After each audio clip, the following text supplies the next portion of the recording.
6 o'clock, we'll call the meeting to order. Michael, are you taking roll? Yes. Commissioner Aplikowski? Soon to be Commissioner Goodwin? Commissioner Steeler? Here. Commissioner Wagner? Here. Commissioner Young? Here. Vice Chair Stunder? Here. And Chair Gerard? Here. Thank you. Next will be the oath of office for Corey. Join me in the center here.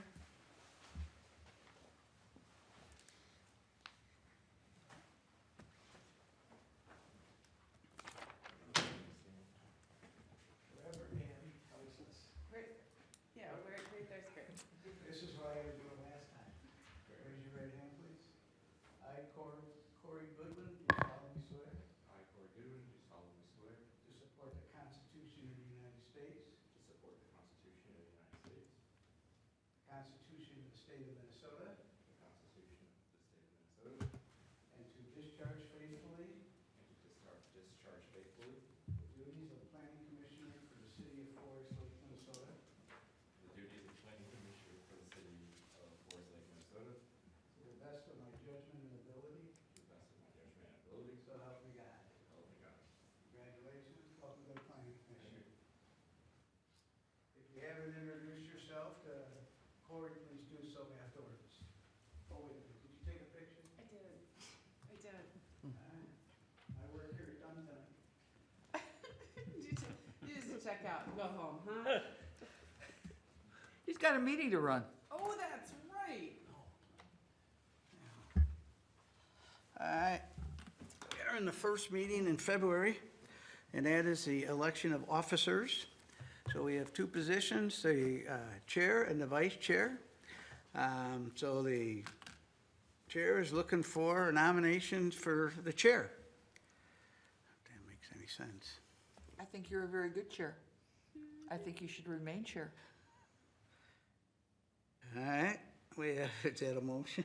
Yes, that would be a I motion. have a motion for Second. Gerard. A little quick there, Don. Or my name gets mentioned. I have a motion and a second. I'm not good on the Roberts. Is your discussion on that? You are allowed discussion, and you can ask for more nominations. Per Commissioner Young, does anyone else want to put forth a candidate?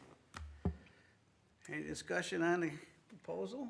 I move that Mr. Gerard be appointed chairman by acclamation. Here we go again with the acclamation. Yep. All right, we have a second. Second. All right, all those in favor signify by saying aye. Aye. Aye. Opposed? Abstentions? We have a position of the vice chair. The chair is looking for a motion to, for the vice chair. I'll motion for Commissioner Stender to once again be vice chair. Do I have a second? I'll second it. I have a motion and a second. Any discussion? Anybody else for vice chair? Hearing none, all those in favor signify by saying aye. Aye. Aye. Opposed? Abstentions? Motion carries. Congratulations. Thank you.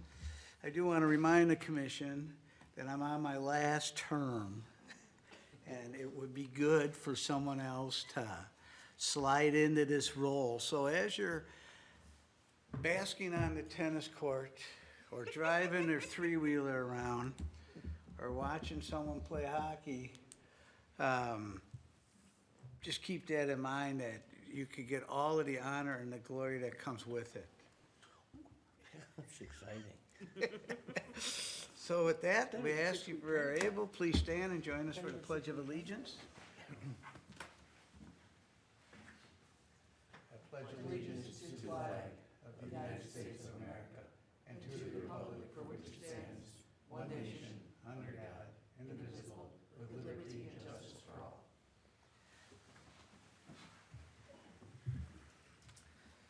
Chair is looking for a motion to approve the agenda as presented or with changes.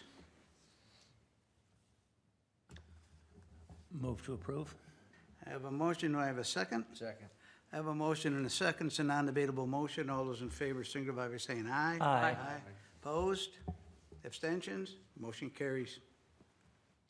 We've come to the open forum part of our meeting. If anyone in the attendance this evening would like to address the Planning Commission on any matter, we ask you step up, state your name and address for the record, and then spend a couple minutes giving your thoughts. Once we've heard from all parties, we will close the open forum and move on.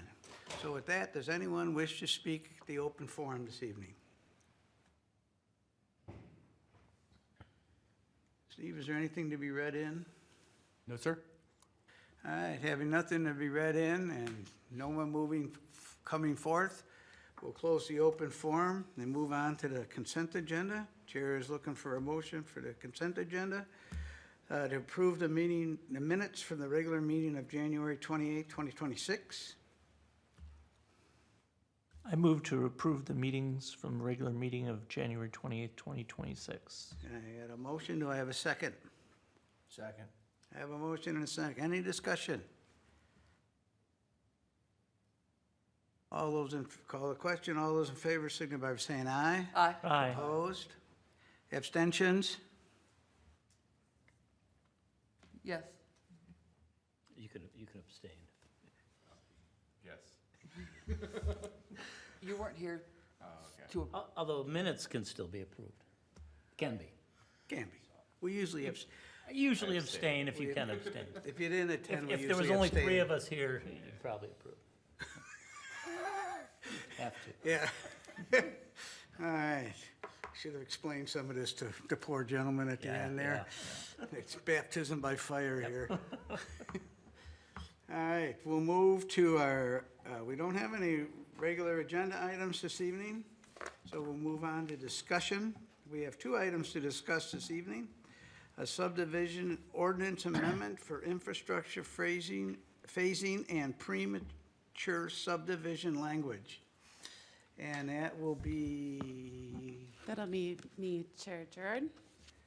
thank you. Thank you. Could I just plug in? Sure. In a second? Chair Gerard, members of the commission, thanks so much for being here and your service. Stalling, obviously. Last year, the EDA had engaged with a consulting firm to help the city in a couple different ways. One of those ways was to determine an alignment for Headwaters Parkway. So folks might know that Headwaters Parkway is Highway 61, Headwaters Parkway. It kind of just dead ends at the end of the Hidden Creek development that's being proposed and would continue through to Hidden Creek South, which you'll see in a couple weeks. At that time, there really was no determination of where the parkway alignment was going to go in relationship to how it was going to connect with Elmcrest Avenue. And so the study that the EDA did was to determine a preferred alignment for Headwaters Parkway, and then also look at opportunities for infrastructure phasing. So the ideas, the analysis of whether or not the city would like to have language in its code to allow for the potential of infrastructure phasing. So tonight before you, we're going to talk about proposed subdivision ordinance amendments related to infrastructure phasing and premature subdivisions. However, the Headwaters Parkway alignment, the City Council did look at a preferred alternative, has determined a preferred alternative. I should have included it in the packet for you for reference, and I can email it out afterwards. For all of you, that does show how Headwaters will connect with Elmcrest Parkway. But tonight, for your just comment before these ordinances are, the ordinances brought before the planning or the City Council are 2 policy-based questions that we'd like the Planning Commission's input on. One is premature subdivisions, and the other one is infrastructure phasing.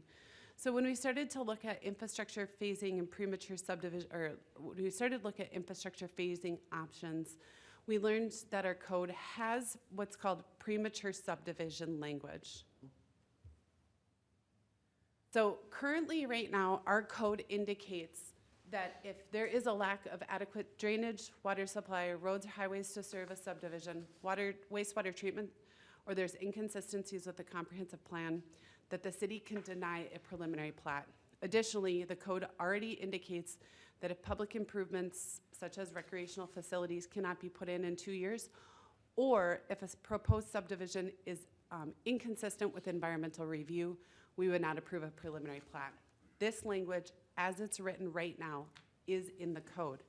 However, it's only written in the code underneath the preliminary plat section of the code, which means at the time of a concept plan or at the time of a final plat, we can't consider this language as a basis for denial of a subdivision.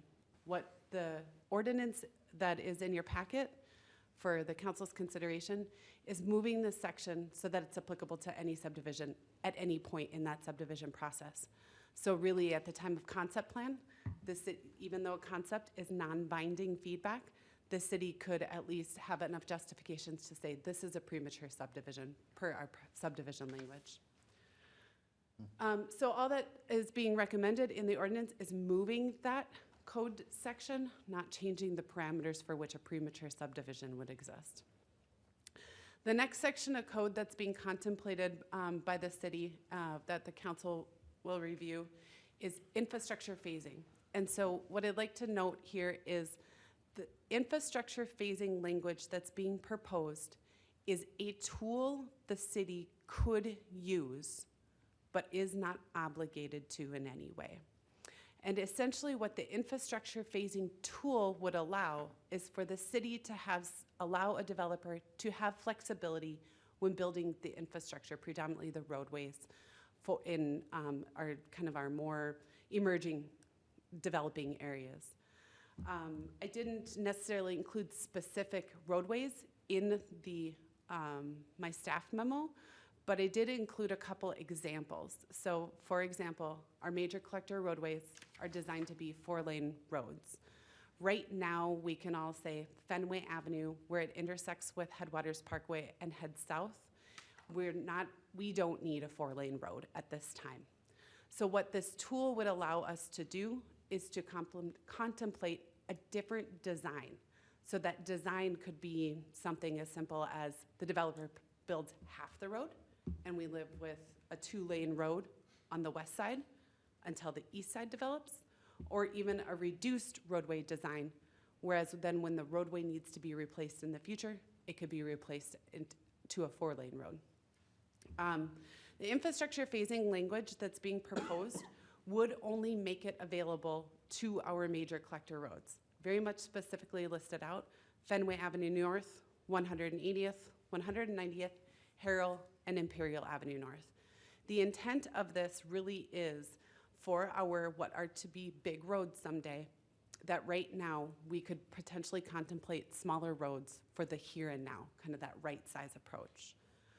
Some parameters in which the city could consider this is it needs to be adjacent to or contiguous land that's already developing or developed. So essentially, it's got to be in an area that development is already. We're not going to leapfrog, and we're not going to move down to 180th right now if that's not where that development already is. Additionally, it must contain a greater segment of the corridor that's not presently designed or planned for future build-out. So in other words, it can't be something that's already in our plans. If we already have plans for a 4-lane road, we're not going to let you go down to a 2-lane road. We've got to be able to look at this in an area where this might be an alternative design to something that is not already planned out. Did I jump ahead there? We also need to look at the assessment of right-of-way easements that are going to be needed. So for that example where maybe we're building a 2-lane road, but we know we need a 4-lane road in the future, we want to acquire the right-of-way needed for that 4-lane road so that we're not going back someday and having to try to acquire right-of-way. Additionally, we want to also make sure that we've looked at what that future build-out will be and that we're accommodating for the future stormwater of future build-out. Because what we're learning is our other regulatory agencies have requirements for stormwater management, and those other regulatory agencies will require us to put in new stormwater ponds when we are replacing roadways.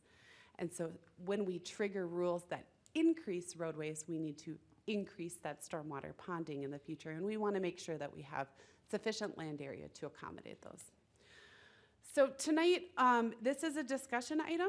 The intent of this is just to get some planning commission feedback prior to us bringing this to the city council. It is not a zoning ordinance amendment, so that's why the planning commission isn't asked to hold a hearing and make any sort of formal recommendation. But your comments and recommendations that you discuss here will be shared with the city council. Are there any questions for me about this? Commissioners? I got one. Sure.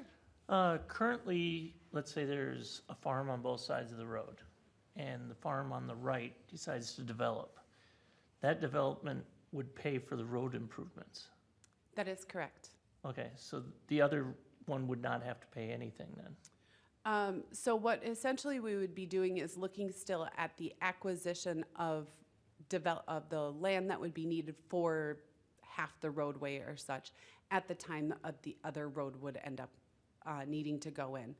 There is a provision in the city code, so in your example where we have two farm fields or two properties that are adjacent to one another, across the road from one another, we do have provisions in the code that if the guy on the east side, now I just did this, but I think I just turned my east to the west, but if the guy on one side of the road is building the road, we could assess costs on the other side as well. So this is a tool that would allow us some flexibility to only maybe require the guy on the east side to build, but when the guy on the west side builds, he builds his half. But we can overlap this tool with the other tool as well to say, you're supposed to build a 4-lane road here, guy on the right, guy on the east, whatever it is. We'll make you only build half, but then we're gonna maybe use our assessment tool to assess the other half to the other side. So again, it's allowing for that flexibility, but not requiring it. Okay, thanks. Other questions? Commissioner Young, can I help you in any way specifically? I've got a lot of challenges with this, a lot. And it's because if we don't learn from history, we're doomed to repeat it. And I've been hanging around cities and counties and public works for 45 years now. And we have examples in Forest Lake of places where we knew that there was going to be a large road, and we said, well, it's okay, just build what you need for you. And we'll get to it when it's needed. And in the way of all cities, we defer the infrastructure improvements, or we say, oh, poor developer, we realize that that would be awfully expensive for you, and so we're gonna say that you don't need to build to the full amount, and then people get really angry because the city doesn't have the resources to do the road. I think of Everton as one, I think of Harrow as another, that we end up with accidents, we end up with unhappy homeowners, we end up with safety concerns, with an inability to get emergency services where they need to go. One of the pros that was listed on the sheet was less impact on the environment. And I would say that building, even if we were to say, okay, it's gonna be a 4-lane road someday, we're gonna make you build 2 lanes to our full depth, base, overlay, et cetera, on your 2. And then when the other guy comes, they'll build the other half. What happens is, when you build the other half, you still tear up everything. You need to build a little access lane so that you maintain 2 lanes of traffic on the existing road. And you have more than twice the environmental damage over time. Maybe not immediately, but over time. So I would say that less impact on the environment is not a pro. I guess I'm also wondering why why we need to go here. To allow this phasing and not requiring developers to be accountable for the impacts that their business is going to have. If I, One more thing and then I'll shut up. My understanding is that this summer, we've got more development and more building happening than in any year in the last, I want to say, 10 or 12, really. Yes, no? That is potential, yes. Did any of that development need this kind of accommodation to happen? No, because none of them are on collector roads. What we are finding, or collector roads designed in the 4-lane, turn lane capacity. Collector roads that are being built at the fullest city standard. You mentioned Harrow. Nothing is being proposed off of Harrow Okay. in this development season Okay. at this time.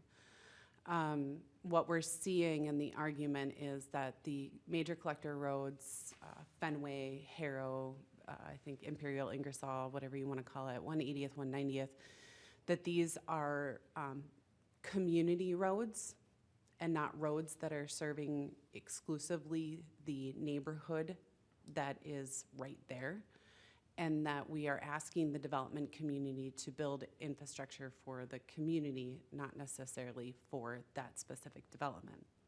And so the directive of the EDA was to look at the potential for using infrastructure phasing as a means to help reduce costs that are borne by those developers. We are not looking at using these tools for internal roads or neighborhood roads. It is just for the major collector roads in the community. so to take a step back though, Abby, we already allow this. Or have I misunderstood you earlier? So there's 2 sections of the code that are being proposed. It would be Hold on, for the, plug but for a preliminary plat, So there's 2 sections of the code. The first is the premature subdivision language, which will come up on your screen here in a second. This exists in the code today. We're just moving it to another section of the code. This is the tool the city can use to say, that development's not ready yet, the land isn't ready, you don't have the infrastructure there. It's the thing that helps us avoid leapfrog development as well. Yeah. The second section of the code, the infrastructure phasing that's being proposed, is proposing just a tool we could use. it's new. It's new.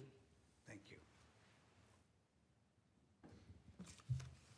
The ordinance language that you're proposing says that any plat deemed premature shall be denied. And that's the proposed language. So how would this fit in with the shall be denied? In other words, the road is not built out to full standards. I think we Yeah. need to stay, because I'm already confused. I got 2 issues going on up here. So maybe, And I yeah, think that, no offense, Susan. No. I appreciate that you got, but I think we need to handle one. Okay. And just, or try to stay focused on the one Yep. and then jump to the other one. Okay. so let's just talk I thought they maybe, went hand in hand, but I apologize, sir. Well, let's just they talk sort of maybe do about and the they don't. premature subdivision language. In that the code does indicate that a development shall be denied by the city council if it's determined premature. And the reference for roadways is the lack of roads or highways to serve the subdivision, adequate roads or highways to serve the subdivision. It does not indicate that the roads or highways would be those built to the city's highest specification it's in standards. Okay. I went back and looked at our comp plan, and you listed some of the major collectors, but not all of them, and not the ones that are planned major collectors in our comp plan. Was there a reason why? I believe I'd have to cross-reference them again, but I believe we are setting the roads that are within the urban service area.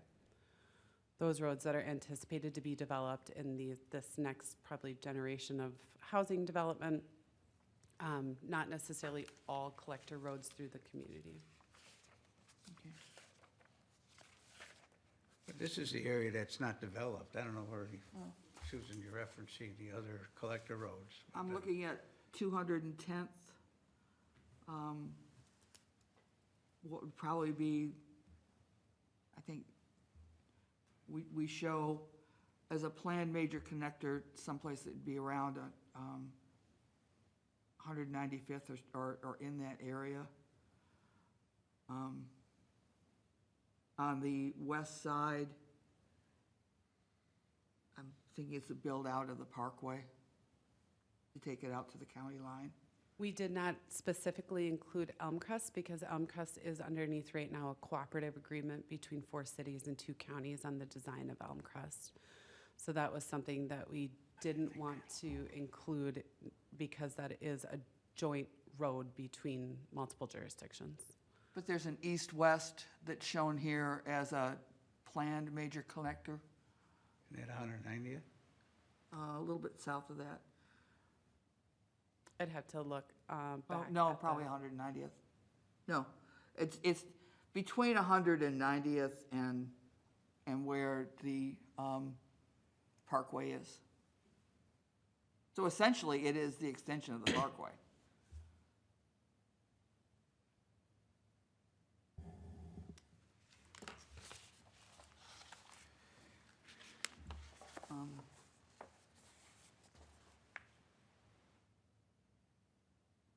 My concern is building something twice, or when a develop agreement for the other side is put together, that developer says, well, I think that your existing 2-lane is sufficient for my division, or for my subdivision, so I'm not going to pay for the second half of the long-planned road. My concern is I understand that a developer would want, in the short term, to minimize those costs. I completely get that. They go away, and the city is responsible and accountable to its residents who are expecting a better transportation framework, and one that is in our comprehensive plan that is published and well-known as a major collector road. And so my concern is I don't want to set the city up for half a loaf when we really are going to need the full loaf, and we know it over time. And I'm just not sure how, to get there, except to hold folks accountable as development comes for the effects of that development.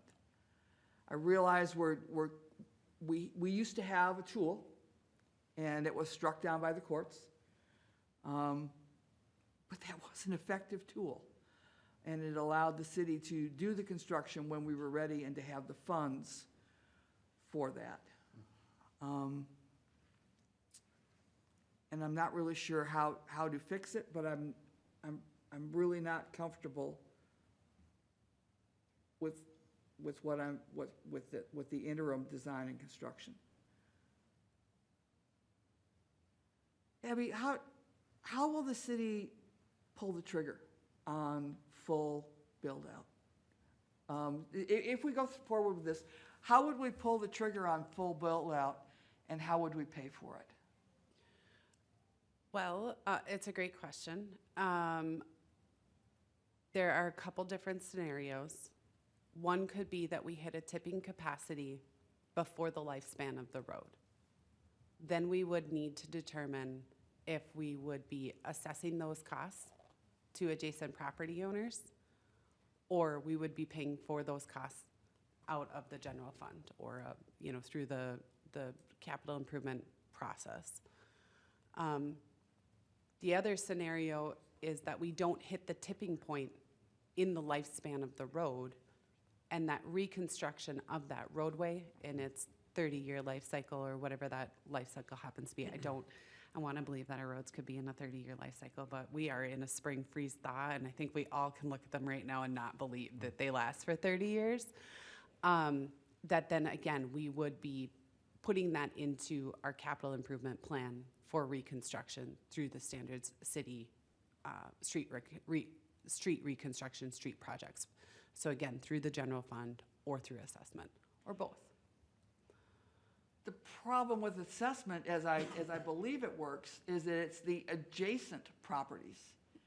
And so, for instance, a subdivision that is dumping 200 houses worth onto a road would not be able to be assessed for that collector street improvement. That's correct. So what you're saying is then the development wouldn't pay for it in the future. I think the question is, why would we request they pay for the whole thing now? And that is part Because of the, absent the development, we don't need the collector. True. But it's because of the way that we assess, all right? It's the assessment, the way it is now, is just for adjacent, even though those adjacent properties aren't the reason that we need the full collector street.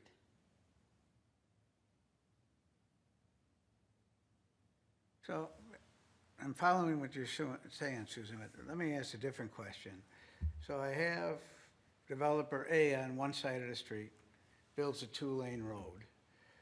Developer B on the other side of the street hasn't done anything. That person develops, why wouldn't we require the other 2 lanes then? correct. Would that be the requirement? There's nothing in here that is a prescription for that. It's a tool to allow us to do that. Well, Right. but I guess what I'm asking is the late to the party developer get out of jail free card. No, I don't think that the anticipation ever was that the developer on the east side would ever get a get out of jail free card. I think we're gonna be looking at each of these segments as we go to see what's going to be the best in the long run. But the option right now is the first guy to the arms race is essentially the guy that has to pay for it all. That is the policy right now. We have a 4-lane road south of Fenway, and the burden is gonna be on the first person that develops. We don't even have the tool to say, okay, you can do half, because when the guy on the east side goes, or they're gonna do the other half. This tool would allow for that.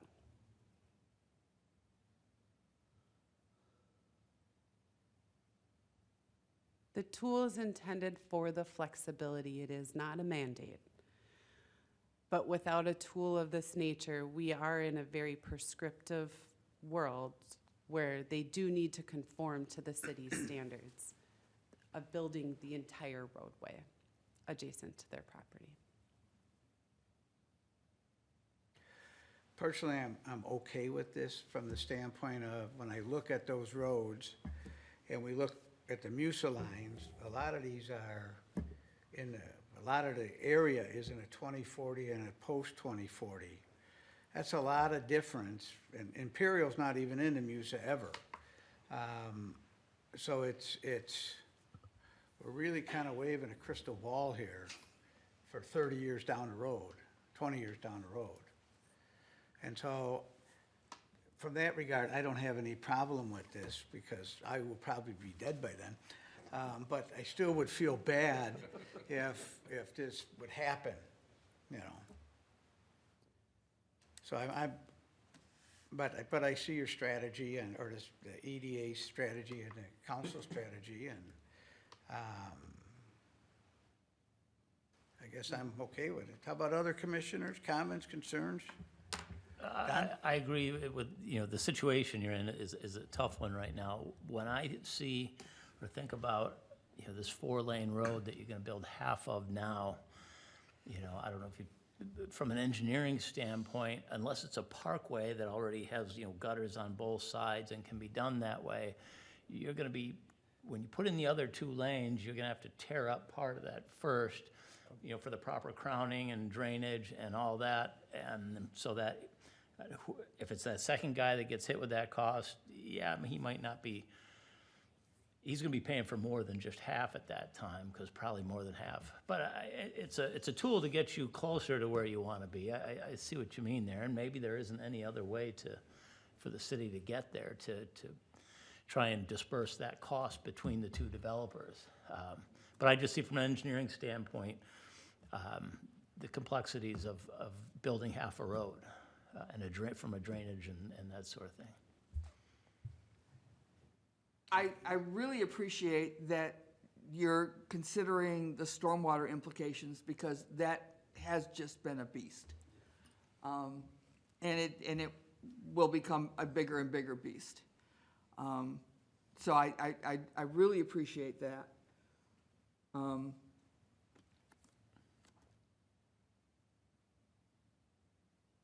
I might suggest, I've got, when, sir, you're at the language on the ordinance, I do have a couple of suggestions there. But I think that for uniformity's sake, it would probably be better to say that it's any collector road that you're going to have development on, and not just do what might be, some attorney in the future might say you're picking and choosing. I would be tempted to have the language be collector roads as identified in the comp plan. And I again, most recently approved, but whatever.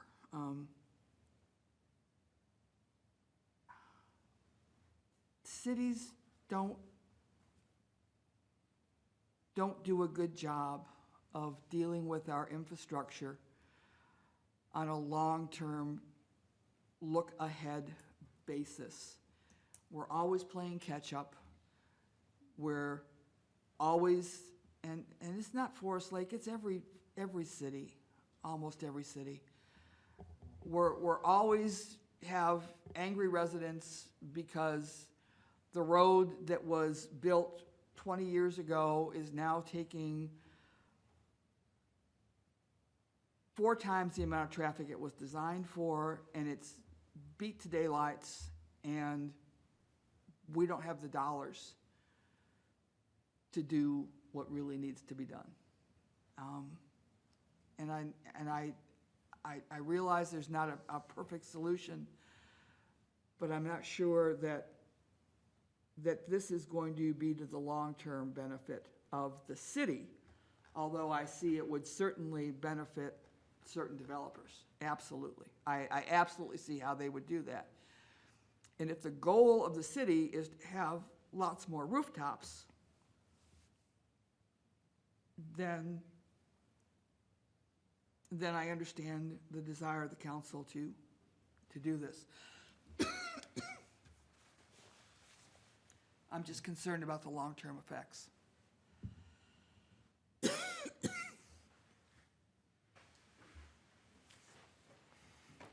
Other comments, concerns, opinions?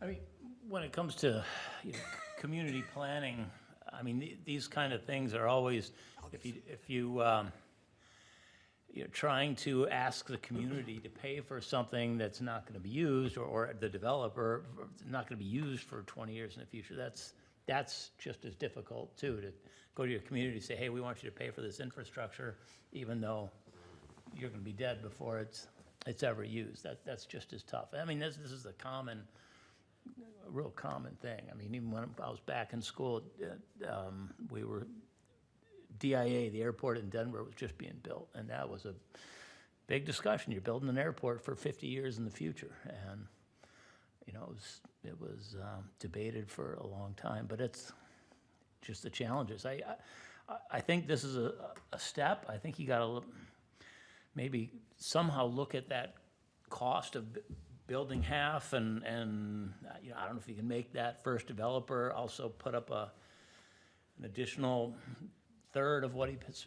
I don't know what you can do, what your tools are there, but some of that is gonna have to be redone when you go to the 4 lanes. It's not just a simple, you put in half, you can just put in the other half. You put in half, and now you've gotta do 5/8 of it again, or 3/4, again, just with all the redoing, or temporary roads, or whatever that needs to be in there. But Bypass lanes, whatever, there are costs beyond just putting in the additional 2 lanes, and I don't know if there's any way to try and get that. And it's certainly a better step than asking that first developer to, hey, you gotta pay for the full 4 lanes.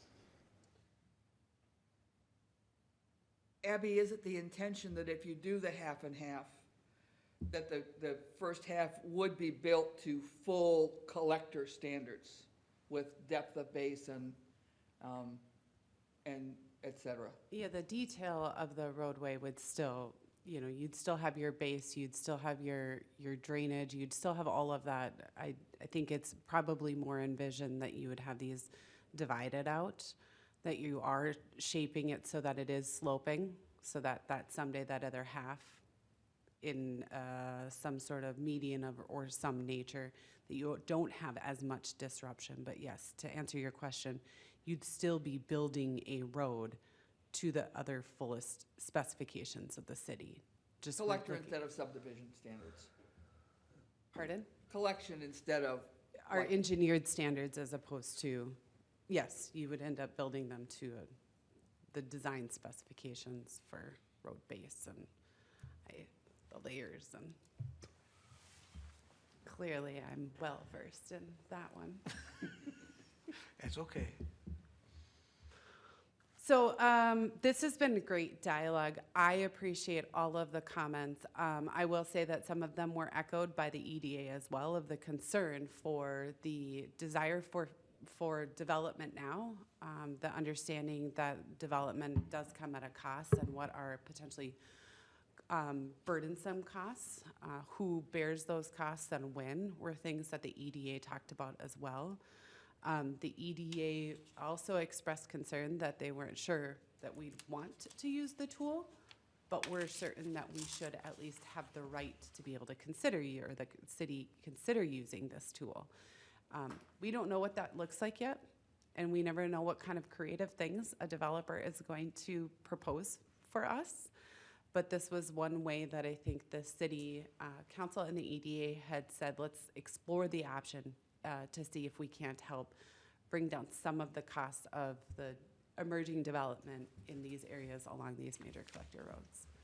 So I will share these concerns with the council when we do get this scheduled out. It probably won't be until their first meeting in, potentially their last meeting in this month, or else their first meeting in March, depending on how soon we can get this posted and our notification requirements. I'll share all the concerns with them, and I'll keep you posted where that goes. So we cover the other half, premature subdivisions? Yeah, I mean, if you want to go back to that premature subdivision language, we're not proposing changing, we're just proposing moving it. And so I think that this is a tool that we should not strike. This is the tool that we can use to say the development that we keep kind of getting inquiries on 180th, 190th. It's not time. We're not going to leapfrog. We want to have systematic development that's uniformly kind of advancing our infrastructure. This is that tool to use, but I think that we need to be able to make this tool applicable to any point in a subdivision, not just at preliminary plat, so that any developer sees this right up front, and we're throwing this out there right away, as opposed to getting to a preliminary plat, having quite a bit of expense, engineering costs and such for us to say, well, it's premature. So on the premature one, just out of curiosity, I noticed that the city council can deny the preliminary plat. That would still, I'm sorry, It says shall. may deny if it makes one or more findings, blah, blah, blah. Anyways, does that come through us with a public hearing first? Or- Yeah. Yep. None of that changed, they're just a final say. It would be a recommendation like typical plats are. That is correct. Okay. So right now, the only thing it's changing is currently it is sitting in section 152.074, approval or denial of a preliminary plat. And then that language is there. What essentially it's doing now is it's adding its own section in the subdivision regulations that just says premature subdivisions are prohibited. And what essentially is at any plat point, concept plan, preliminary plat, final plat, the city council would deny it. But yes, it's the procedural rules of processing a plat aren't being changed at all. Other comments, concerns, issues? I have a couple of things on the ordinance, but Okay. I can email those to you. That would be great. I'd appreciate that. All right. Conversation one will draw to a close. We'll move on to our favorite topic, our Boost Initiative, proposed Chapter 150. This is Steve and Steve alone. No. No, it's Steve. absolutely not, but I just get to be the pretty face that gets to explain it all to you. And to that point, Commissioner Goodwin, this Boost Initiative is our staff's work to kind of overhaul the code to make it more easily readable, understandable for both citizens of Forest Lake who are coming in for applications for a shed, any kind of zoning type thing, but also for developers to be able to understand the process that we have here. Why it's called Boost is largely because what we found as we're developing here and we're working with our developers and our citizens is that there's often a brick wall between our understanding of the code and our ability to break down the code to be able to explain it. And sometimes you just need a little boost to get over that wall. So this is kind of the continuation of these discussions. We've been kind of talking about this since December when we brought the first kind of idea of this overhaul, I'll say, to this commission.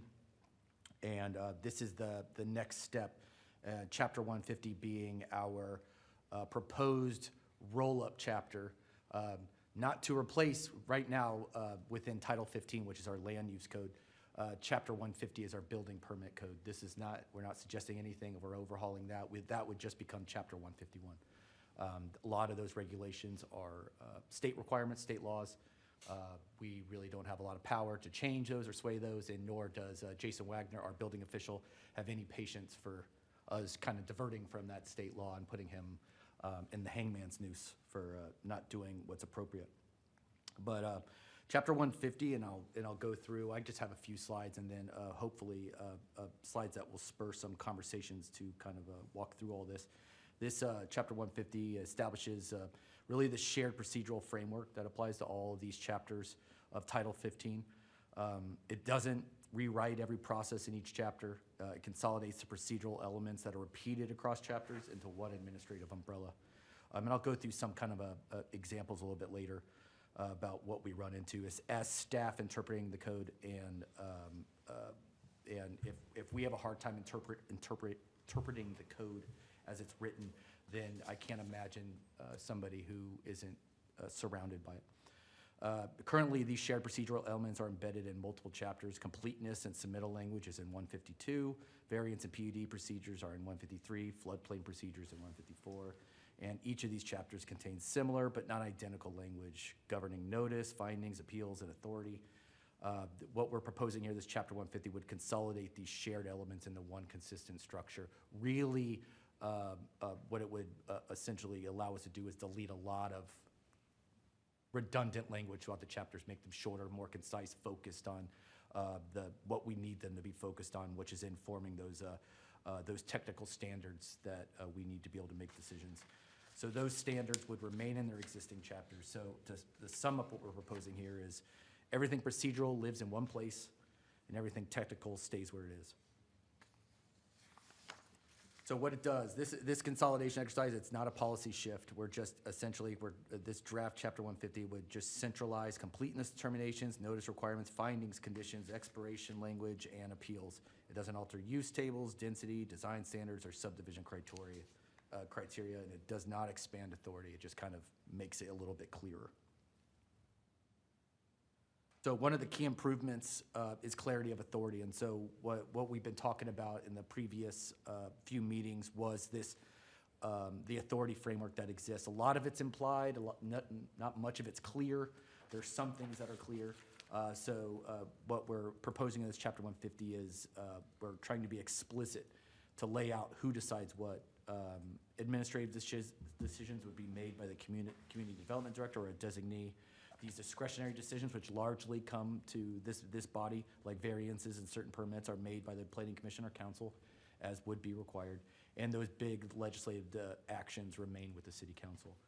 And as I mentioned before, the decisions of the building official under Minnesota State Building Code are carved out and appealed under state law. So not chapter 150 won't it'll cover the authorities of the building official, but it won't be specific about appeals and all that stuff. That's really set for a lot of the land use decisions that are within the code. It really helps us eliminate the ambiguity about decision pathways. That's really one of the things we're trying to accomplish as staff so that we can better support and be able to plan meetings and execute the code as it was intended. So I wanted to go through a quick example. So this illustrates what we're trying to accomplish here, this structural shift. Today, if someone is proposing a preliminary plat that also requires a variance, they must navigate procedural language in multiple places. Submittal requirements are 152.025, completeness is in 152.030, staff review is in 152.035, variance hearing procedures are in 153.036, appeals language appears in 152 and 153. So with 150, under chapter 150, the applicant will go to one place, chapter 150, to understand how to submit, how completeness works, how staff review works, when notice and hearings are required, how findings must be structured, how appeals are handled. Then go to chapters 152 and 153 only for the technical standards. Those plat requirements are variance criteria. This is the distinction. Chapter 150 governs how decisions move. Chapters 152 and 153 govern what standards apply. The standards remain where they are. The shared procedural language is centralized. So just kind of spurred discussion, and some of these questions were in your packet, as well as this proposed language. And really what we're trying to get to is this first question is more structural. If someone unfamiliar with our code opened chapter 150, would they understand how a building or development decision moved from application to final action? Does the chapter clearly walk through application submittal, completeness, staff review, hearing requirements, decision-making, appeals, etc.? We're not asking whether you like every word. We're asking whether the process is understandable. And that's really what we want to bring these larger notes back and then be able to go through the verbiage of what we're putting in and be able to change kind of the language as we're looking at it. Currently, what you have in front of us is largely verbatim, the pulling from those sections, and also in that packet, I think attachment 1 was largely, here's where we're borrowing from, and what you can get from that is all those sections that are the sending sections, these words would be removed as we go through the ordinance process to be able to codify what we're suggesting here. So there is a lot of reduction that comes with what we're proposing here within those sections, taking out those procedural things that would allow us to be way more hyper-focused on the requirements that exist. So I know everybody studied this all weekend when we got it to you. And we made sure that everybody got it, and there's a lot of things. So with this first question, are there any kind of comments about how things flow right now with 150? What's missing? What should be added? Commissioners? I think the flow's a lot better. I like the way that things are grouped together.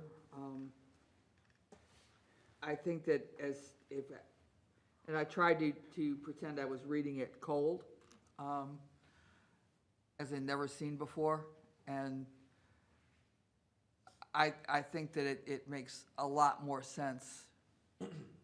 I'm assuming that you're going to have some references to specific. Absolutely. Okay. Yeah. The goal of all of this is to make it more easily navigable, so that if there is a reference that would be help, here's the technical standards for this, you can find it in this section, and making sure that we're keeping up with that. One of the things that comes out of Chapter 150 is it gives us a one-stop shop for any future ordinances, future changes to a lot of these procedural requirements, rather than having to go change 152, 153, 154 all the way and make sure all the language is the same. So for the most part, all of the language in here is already out of the current code Yeah. with minor alterations. Yeah, we tried really hard, and there's not really had a lot of, some of the language may not be boosted yet with like the kind of the readability. We were really working hard to try to make it one-to-one, but as we were developing it, some may have been kind of like some more simpler words were introduced because it was, instead of pulling a big block. But there will be sections as we go into the ordinance that we're taking one half of a chapter or one half of a section and keeping the procedural or the technical requirements there, because the procedural was like the opening sentence of something, but it's, a lot of it was replicated throughout sections. Okay. I hear that you don't want comments on wording, specific wording of your 150 that you gave us tonight. Are you going to want that in our next meeting? Yeah, I think, so what was, the community development director, Abby, and I were having this conversation of what's next, and really what we want to do, and this really comes down to, I don't know if it'll be in 2 weeks, because we have a couple public hearings that would be there, one being a subdivision, but ideally would be the very next meeting, bring the ordinance, bring that language. This is what we're suggesting, and then the next meeting be the public hearing on that language as we go forward to the city council, or whatever that process would be to finalize this language. But that would be essentially the last meeting that we would have in March. So we would have one meeting before that for us to review it, and then the following meeting be the public hearing? Yeah. If that works with the commission, if that cadence doesn't work, then we're happy to be as flexible as possible to make it as beneficial Everything for you. works with the commission if it keeps us moving forward. I like that. Yeah. We should make T-shirts. Let's not go wild. So yeah, and I think that once you send it, if it's going to be out in a couple weeks, it would be, as we did with the definitions, and some were on the commission and some weren't, we got, I don't know, 300 definitions or something, and a lot of us just sent the emails ahead of time to staff and say, here's where I think these ones need some fixing. And then they were able to, I forget the planner who presented. Claire. So we had comments on this, here's what we've changed, does that work? You know, and then boom, boom, boom, boom, boom. Because a lot of times, you know, one of my jobs up here is to make sure everyone's heard, but also to keep moving forward with the meeting. And that's why I look forward to moving down to the end of the row at some point. And then I don't care if the meeting moves forward, because I can just kick back and enjoy it. But that's part of it, though. So if we can send comments, it's always welcome to send them on a city email, because none of us want to get our private emails subpoenaed. Not that mine are very interesting, you know, it's land end ads, bis by, it's pretty boring, so. Any specific comments on this tonight to give direction to staff? I have some additional questions, just real quick, too, to kind of go through so that we understand the path forward. But one thing I wanted to mention, you brought up definitions, is I believe the last meeting we talked about what responsibly means, or responsible, and I made sure. So we take the feedback and we include, I believe, that we worked with legal to define what that was per Commissioner Young's challenge. So we are listening and trying to be and one thing is that definition section, pulling up all the definitions that are outside of technical standards that are procedural, and making sure that they're in that first section is something that all of our peer cities are doing, and that's something we're trying to accomplish here too. So, and we put the definitions not in the middle of the section as they are previously, are currently, but at the very end of that chapter 150, so that you're not having to skip over a bunch of definitions when you're trying to find some procedural definition or procedural insight. So this next question was, it goes back to those authorities. Some of the discussions that we have had, we would want to make sure that we are kind of outlining them and taking any feedback regarding these the authority framework that we're suggesting here. And the chapter really attempts to clarify these authority lines without changing them. Administrative decisions remain as administrative, deliberative decisions that require findings and will remain with the appropriate commission. Legislative decisions remain with council. Building official authority under the state building code is carved out. Essentially, one of the things, and again, we are challenging, especially with things like public hearings, is when do you hear public hearings? When do you have this? And that's one of the things that we really want to, as we go into kind of the next phase, as we get through all of these updates, this 150, some of those authorities language that we've already talked about, as we move to kind of the next phase of this boost this year, is what is the cadence that makes the most sense as we look at development. So that's where a lot of these authorities are important to make sure that we're building on them, especially like with, as we're talking public hearings, and this was 2 weeks ago as we were talking about public hearings for development.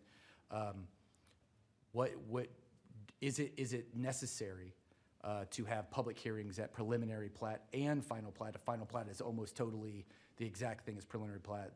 You get all your entitlements with preliminary plat. The final plat's just kind of checking your work, making sure everything's good. And that's really one of the larger conversations that we need to have as a community, as appointed and elected officials, is what does it look like to kind of streamline some of these processes that occur when you don't see somebody at a neighborhood meeting, when you don't see somebody at a public meeting.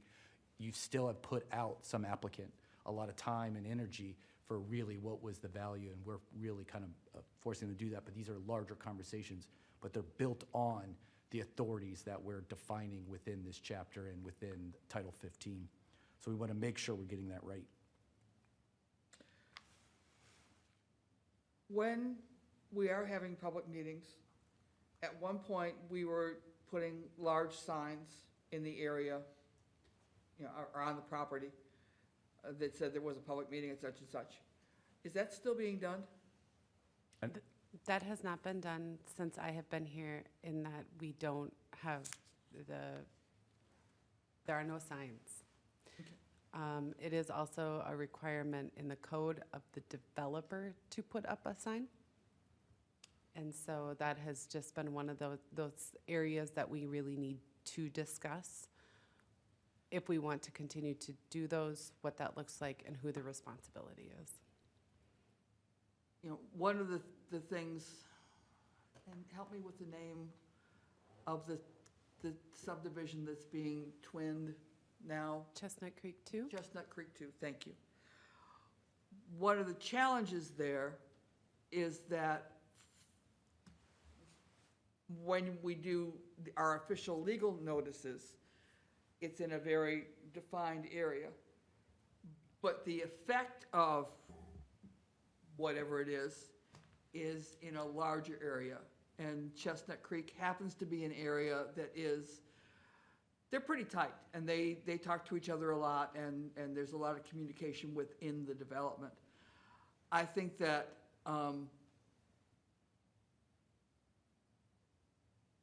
having a public hearing earlier, if you had to have just one, as early as possible, because then if there is some outcry or there is something that was missed, you haven't gone through a huge amount of the process and catching something at the end. But I also think that, especially as we're looking at larger subdivisions, as we're having things like parks or traffic and roadway issues, a way of notifying a larger community that an important decision is going to be made is one good if the city truly values engagement instead of just notifying folks, and will also provide folks with a belief that, yes, I have a say in my community, and I know what's going on in my community. So I'm not sure how we do a better job of saying, developer, you're supposed to put a sign up, put the blanket sign up. Or if we ask developers to pay for a mailing to a larger area.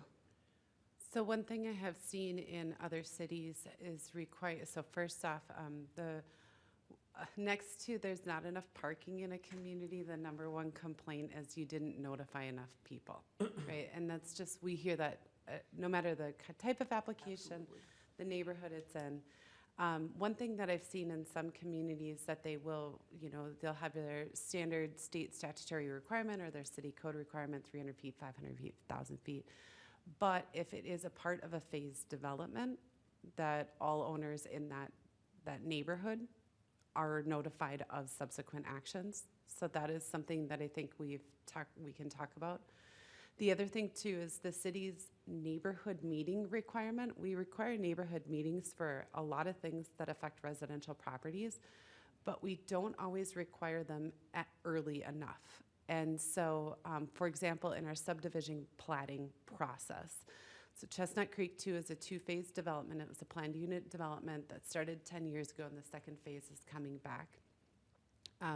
We had a concept plan review for that, but there was no neighborhood notice requirement or neighborhood meeting, right? Just an informal, hey, developer, meet with the neighborhood. That's a great opportunity to engage the neighborhood early on, and then you can have that public hearing later during the preliminary plat when you're kind of got some meat and potatoes to review. So I think those are the things that we're working through, and definitely are going to work through some with the council as well, because I think some of this is policy direction from the council of how do you want us? How often should we be engaging with the community? What should be formal? What should not be informal? What should be a developer's responsibility? What's the city's responsibility? Or some of those policy-based questions that we'll be talking through as even before we come back with more boost code section updates. Yeah, larger cities tend to have neighborhood associations. And those neighborhood associations are very active in engaging the community and getting community-based discussions about things that may change or ordinances or development or businesses. We don't have that here. And I think that communities that are truly engaged have, there are a lot of benefits to it. The trick is how to do that in a community like Forest Lake, where we pull into our garages, close the door, and we're done. Not all neighborhoods are like that, though. There's Yeah. some really tight-knit, active neighborhoods. Chestnut Creek was one that Yeah. But they have worked very intentionally Yes. to develop essentially a neighborhood association. Yes. And I was thinking, like, the reason why that public hearing was so successful and it was so well attended is because of those kind of informal, the Facebook pages and the getting everybody out through the next door. And I was sitting here thinking, like, man, how can we codify? Like, hey, let's not just do newspaper. I know that that's like what you do is you put your public hearing in the newspaper, and I'm glad we get one here every Thursday that I can read it. But I mean, who's really? And it's being able to utilize those electronic means and those communication methods that exist now and didn't exist 20 years ago when we really wrote a lot of these requirements.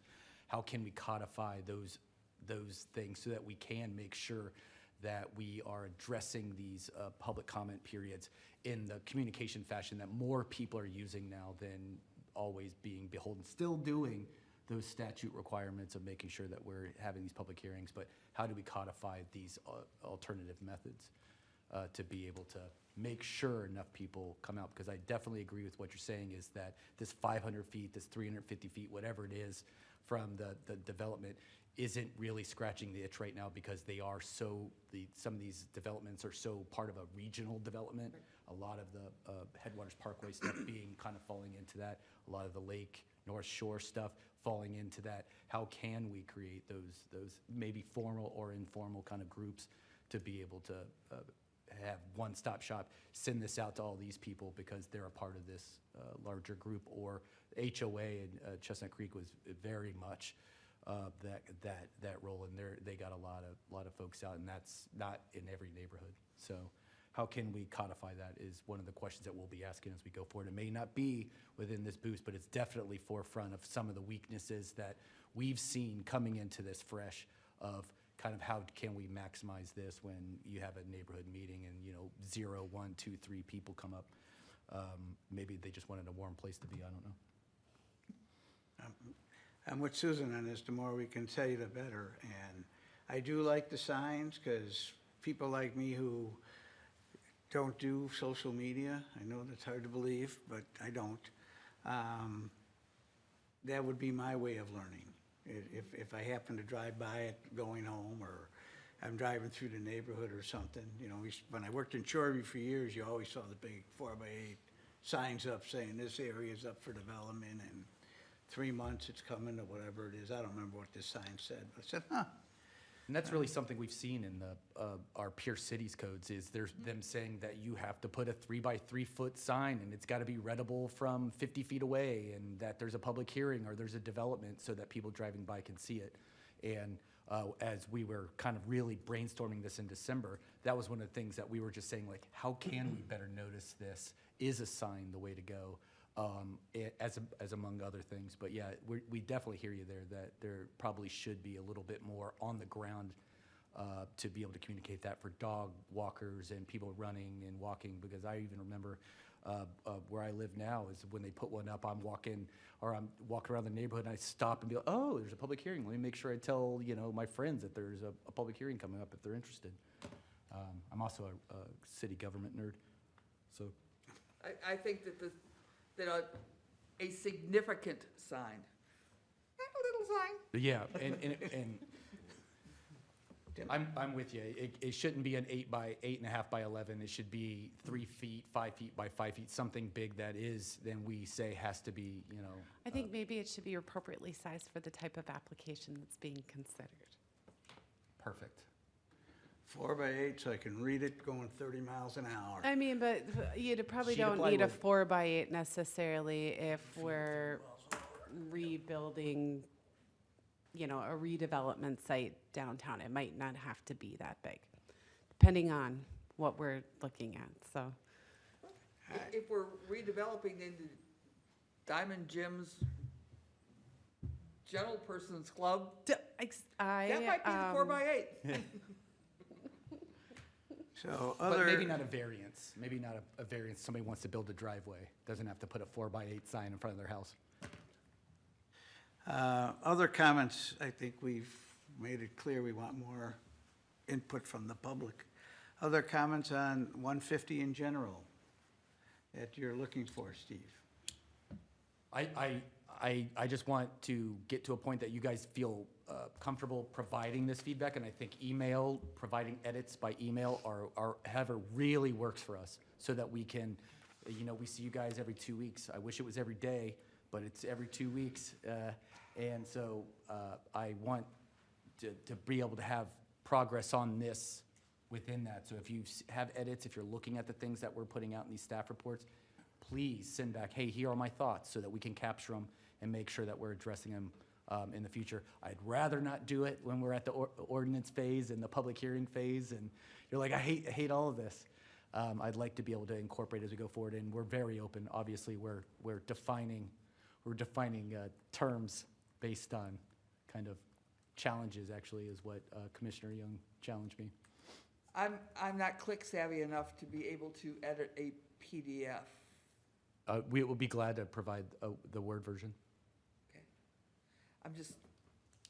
I realize I'm supposed to be, I'm sorry, I'm not. I just take what he wrote, put something in the margin, scan it on my machine, say, here you go. Okay. And that's fine, too. I can scan at the library, yeah. Come swing by my house, you can use the printer anytime. No, I print at the library. All right, final comments on chapter 150. Yeah, that was it. Just, and the last one was the one thing I wanted to put in front of all you is before we kind of refine these drafts, we'd really like to make sure that we're putting on the safeguards, clarifications, making sure that we're not missing anything, that because we just want to open the engine once. And we want to make sure we get it right and we fix the car.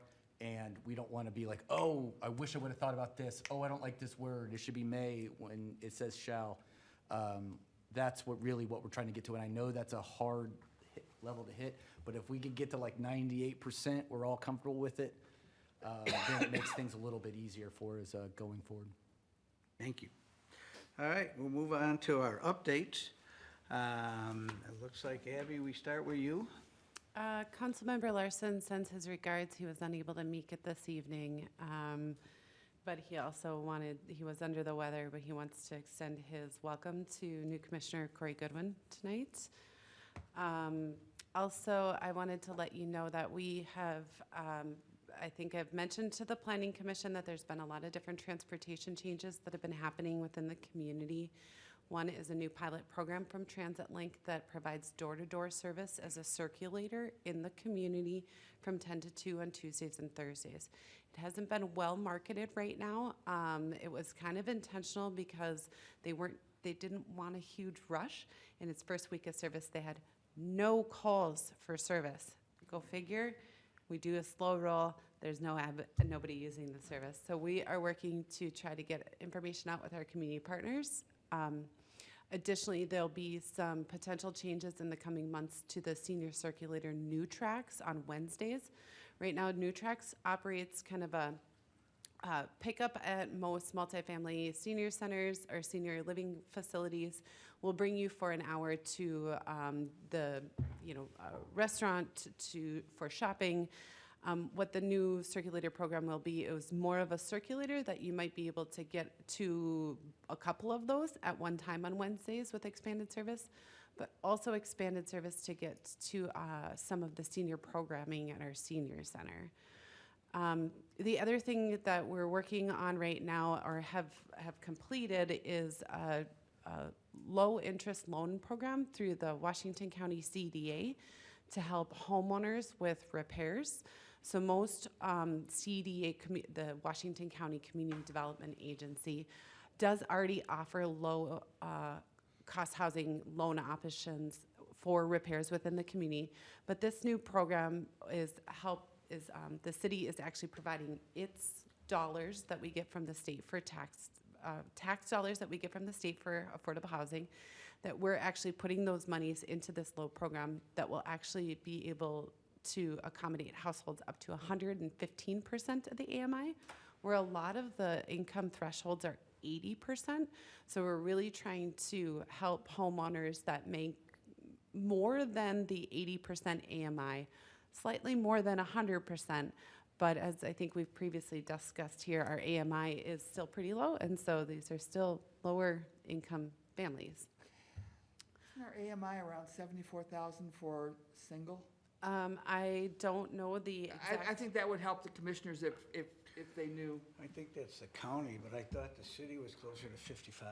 Well, we would probably be utilizing the I believe our metrics goes based by county, and that's a statutory thing. So I can look at our AMI and get that sent out to you. I said I would send something else out. Oh, the Headwaters Parkway. So those are the few big things that I wanted to at least just let you know, some partnership programming changes. We're working right now, like even in this meeting while you guys were chatting, on getting some of these resources online for just the community to be able to access on our website. A lot of this is gonna direct link back though to those partners. We wanna make sure that people are getting directly to those resources. Additionally, there's always, you can always call City Hall. We can get you the phone number for the people at both county and Met Transit that can help you navigate some of these services. Could you put I didn't realize there was a Washington County Transportation Navigator person. There is a Washington And- County Transportation Navigator person that you can either access from gowashingtonmn.gov or by a telephone number, and we can get that online as well. Yeah. Anybody can call that phone number and say, hey, can you help me figure out how to get to XYZ? And they're gonna help you navigate all the different transportation systems and options that you would have. Because, and I know this has gone around in the community a lot, Forest Lake is a part of the Met Transit taxing district. There is about $400,000 that cumulatively the community pays into that district. There are mass transportation services here. They're just not as routine and regular as they used to be. They are all dial-a-ride services, but they can bring you anywhere in the metro area or now through this pilot program locally on Tuesdays and Thursdays for a few hours. Questions? I had about 15 flyers and I have given them all out. Well, their flyers, we learned earlier this week, had an inaccurate QR code, and so I need to redistribute now to all of our community partners the updated actual flyers. So, Most of the folks that I distributed to probably wouldn't use the QR well, anyway. there you go. But it all works on the their new pilot program. It all works on the Met Transit app. So what they're doing is they're using their existing app in their off-peak hours to offer this service. So there is a little bit of nuances in that they do have a boundary. And so if you're out of the boundary, you might not be able to utilize the service, but it might be one of those things you just got to walk to the, half a block or something, and then they can pick you up. They are willing to adjust those boundaries as they have more pings for service. But if we don't start marketing it, we're never going to get any pings Right. for a service. And they are really relying on the local partners to market the programs. I noticed that the boundaries are roughly Greenway on the north side of the lake, and then it's done. Until I think you get back to 97, just about. Yeah, you really are not much options on the north side of the lake. A lot of the eastern part of the city, kind of that southwestern part of the city, it really is concentrated in kind of Old Forest Lake, and getting kind of residents in the older parts of the community to some of the shopping centers, service centers, the YMCA, the library. I think part of the program does look at census districts, and those are lesser, those census districts have lesser income than some of the other census districts within the city. Well, that's okay, because we can't get pizzas delivered out there either, so. Not a biggie. Anything else? Any other questions for Debbie? Steven, anything? I've got a few things. One thing is, some of you may know that we are the responsible government unit for environmental assessment worksheet for a proposed addition of a couple docks at Tim's Marina. That public comment period closed last Thursday. We received 29 comments, 29 individuals or agencies submitted comments. Of that is about 130 total comments on the proposed development. We are working with Tim's Marina on those comments. We gave them a letter for some additional analysis that was required as some of the feedback that we got for some of our state agency partners. So as we go forward with that, we'll keep you all informed with that process, because it's as we saw in all the comments, it's some pretty passionate feelings on both sides about that development. So we're working very closely with them. to make sure that we are doing right by the city and our environmental responsibilities. And as it pertains to the environment and the value of flyers, one of the commissioners gave me a flyer 2 weeks ago, and now I have been absolutely peer pressured into jumping into that lake on the 28th, and I want, for the 10, 11 people who watch this planning commission, please, it's the winter plunge. It's being held by the Rotary, and I would love for other fools to join me out there. My wife will be joining me, and I've been trying to get convince as many people here at the city to jump into the lake with me for a good cause. We have partnered with our wonderful police department, and we're trying to keep up with some of the numbers that we're seeing with some of the other groups that are jumping. So if anybody wants to see fun, I'm putting this on the record because now I can't back out. So 2 weeks from now will be the last 28th. meeting you'll see me. Yes, we'll be there the 28th. Will be the last meeting you see me that I'm not a frozen popsicle. So wish us all luck. Questions to Stephen? Michael, you've been a little quiet this evening. Yeah, I'm going to keep it that way. Nothing for me. Tim? I always enjoy Michael's report. Yeah, buddy. I'm good. Susan? No, good. Don? Nothing. Jesse? Nothing. Corey? Happy to be here. Yeah. On behalf of the Planning Commission, welcome once again. We look forward to your input and your knowledge as we move forward. And I think that you have some training to go through, I believe. Is that correct, Abby? Yep, we are going to get some training scheduled, just so that we have that on, Corey's kind of up to date, at least on some of the policies and guiding documents we use in our work. I told him it was an easy peasy meeting tonight to be broken in, so, very good. No other updates. Chair is looking for a motion to adjourn. Are we going to have a meeting the second week of March? Or when is our next meeting? Next meeting's the 25th, and then it'll be Of February. February. We're currently scheduled 2 weeks after that. Okay. The 28 days really messes me up with my count. I do. We're not anticipating any cancellations. I don't believe we're anticipating any cancellations. We do have as Stephen had mentioned earlier, some previously scheduled public hearings for later this month. Then we would be looking at some of those code changes, hearings happening in March. It's likely that you may elect to table those, need some further discussion on those. I do believe, though, that we're scheduled into the second meeting in March with some of our March 11th. Yeah. land use applications. Tim? March 11th is spring break for Forest Lake. I won't be here. That's a busy week. A lot of people are out of town. Thank you for letting us know that. If it seems like there might not be a quorum, or if you know that you're going to be traveling, just let us know in advance. Then that way we can help make sure we're not scheduling a meeting if it seems like we may not have a quorum. Corey, just so you know, a quorum is 4 members or more, and so if there's 3 or more gone, then we start to run the risk of not being able to we can have a meeting, we can't take action. Which really means we don't have a meeting. Good, thank you. And Chair's looking for a motion to adjourn. So moved. I got a motion. Do I have a second? I'll second it. I got a motion and a second. It's a non-debatable motion. All those in favor signify by saying aye. Aye. Opposed? Abstentions? Motion carries. Thank you all for your service this evening. See you in a couple weeks.